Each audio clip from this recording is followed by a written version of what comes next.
your weekly view of young leaders taking big steps. This is Next Gen.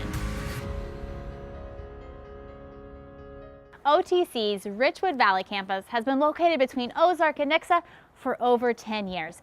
But newly opened is the Agriculture Training Center. We're here to take a closer look.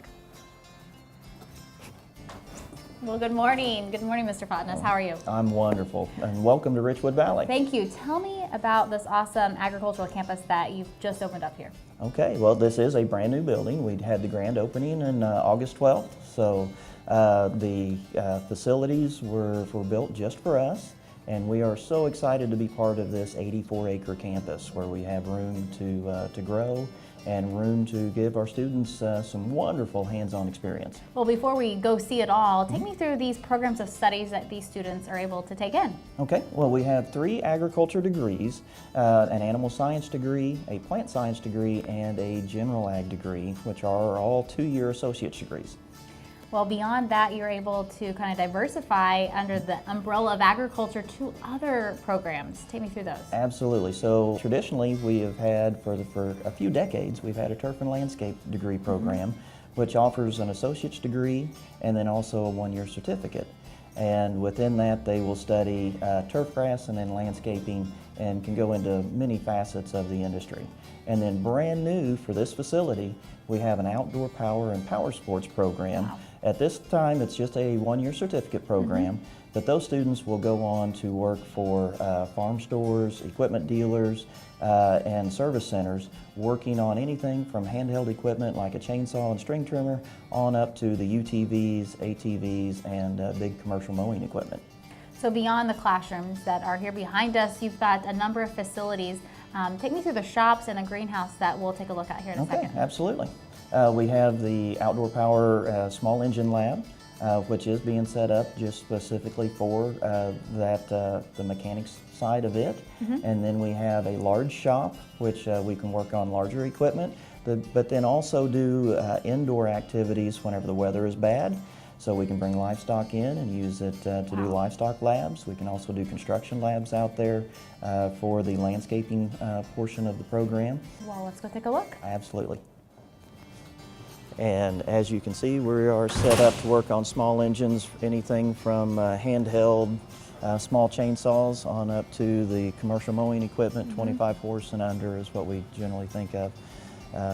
And we use the steel curriculum. We work really well with the local steel dealers and our Crater rep.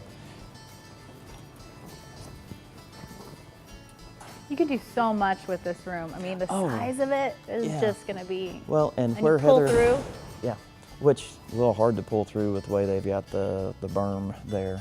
But where Heather's truck is, exactly, where Heather's truck is now, we actually had the AeroQuip squeeze chute and alleyway system there.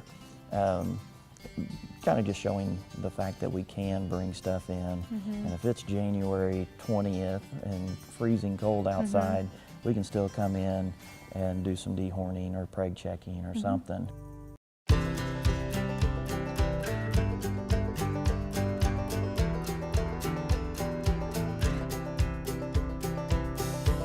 Well, Rob, I don't want to put words in your mouth, but I would say this facility outside, this land, might be the most exciting thing about your job. Oh, absolutely, absolutely. If you're familiar with our campus in Springfield where we were previously located, we were limited to about 1/4 of an acre of outdoor space. Yeah, and that's difficult to actually have hands-on experiences for our agriculture and turf and landscape students to be active with. And here we've got 84 acres total for the campus. And right now you can see our students are building what we're calling the catch pen for our livestock management system. So we've worked with the Missouri Forage and Grasslands Council to develop a grazing program for about 25 acres of this campus, and we'll have a diversified livestock system here with cattle, sheep, and goats, so the students can kind of see how they will interact within the grazing system, you know, all together, and how each of them can come through and benefit both the plants and the soil for this. So yeah, it's absolutely wonderful to especially have the students take an active part Exactly. and take some ownership in the program that we're starting here. So Rob, as you said, your animal science class is right behind us, hands-on learning at its finest. So how do they take what they're learning in the classroom and apply it today here building fence? Yeah, oh, absolutely. So we discussed how we've designed the system in class. We've talked about forage management, we've talked about nutrition and livestock management as a whole. And now they are coming out and they are actually putting that into practice. And you know, most places, if they are maintaining a farm, if they are you know, have a new startup farm, they're going to have to come out and they're going to have to do some fence building. And this is a chance to get them out of the classroom, get them active, and they are putting the proper fence building techniques into practice, and you know, again, take some ownership of what we're producing here. So. Rob, let's talk about that ideal student. Who are you attracting with this new addition?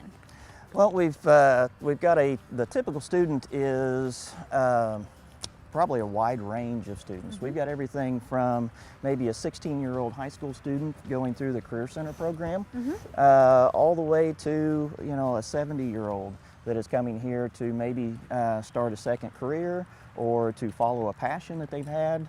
But it's very interesting to see such a wide age group that are interacting within those classrooms and taking together and, you know, taking their expertise. You know, the younger students with technology, the older students with their life experiences.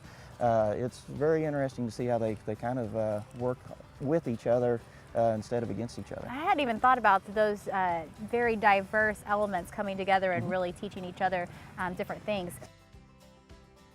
Well, my name is Micah O'Malley. I am a freshman at OTC, graduated this past spring from Willard High School in Willard, Missouri. So agriculture is in your blood, and I understand that you're going to pursue a career in potentially vet medicine. So what led you here to OTC? OTC had a great program with lots of great professors that I knew could really teach me the technical side of animal science, as well as how to manage my pastures better in order to have the best yield I can with my livestock. And so when you're finished up here at OTC, I know that you're headed to C of O. What attracted you to that school, and how can you take what you've learned here at the community college to further it in a four-year degree? Well, C of O is a very unique university, but they also have a great ag program, and I'm very excited that after I get done here, going over there, participating in really any of their aspects of agriculture, whether it be in the feed mill, on the hog floor, the dairy barn, just furthering my knowledge of agriculture and kind of branching out to get a feel for every aspect of it and how I can play a part in that. So they finished their 2 years here. What's next for most of your students? Okay, again, very diverse. So we have students that will go straight into production agriculture. They'll go straight in from the turf and landscape side. They'll go straight to work for maybe a sports field or a golf course or a municipality, or we have a lot of people that are starting their own businesses for landscaping and turf grass management. But then we also work really well with the local four-year universities. So where we have you know, 2+2 agreements, so they come and they do their first 2 years with us, and then they finish up with a four-year degree from you know, Missouri State University, College of the Ozarks. Several places will accept our credits as direct transfers.